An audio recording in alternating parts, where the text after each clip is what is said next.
So the rising cost is a major challenge for us, a small businesses like us. If the BC government could help us at least lower the costs and give us a marketing strategy so we can at least survive. Naghihintay ang maraming mga maliliit na negosyo sa British Columbia sa isang tariff response strategy mula sa gobyerno ng probinsya sa gitna ng patuloy na bantang taripa sa Canadian products ng Amerika. Ito ayon sa isang bagong survey ng Business Improvement Areas of British Columbia o BIABC Lunes.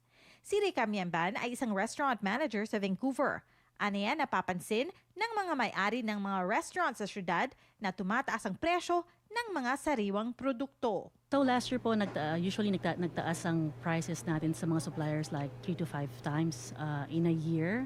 Mahalaga raw na may tulong mula sa gobyerno ang mga negosyo para mapanatiling bukas ang mga establishmento at mapanatili ang kanilang mga customer.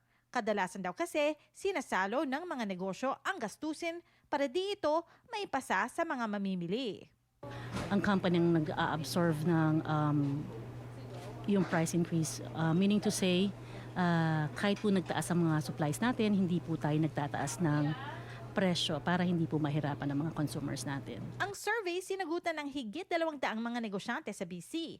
50% sa kanila gustong makita ng aksyon mula sa gobyerno sa kanilang tariff response. At 90% naman gustong makita ang mga hakbang mula sa gobyerno para tanggalin ang interprovincial trade barriers. Maraming mga negosyo sa British Columbia ang nakararanas daw ng tariff anxiety ayon sa BIABC. So yung unpredictability po is a primary driver of our anxiety as a small businesses. If there's a threat in tariff, there's uncertainty po. 57% naman gusto raw makita ng dagdag inisyatibo mula sa probinsya para sa mga Buy BC at Shop Local campaigns. So if the BC government will help us to get a good marketing strategy, it will give us to get more customers in our business and to stay afloat. Teresa Barrera, Omni News, Vancouver.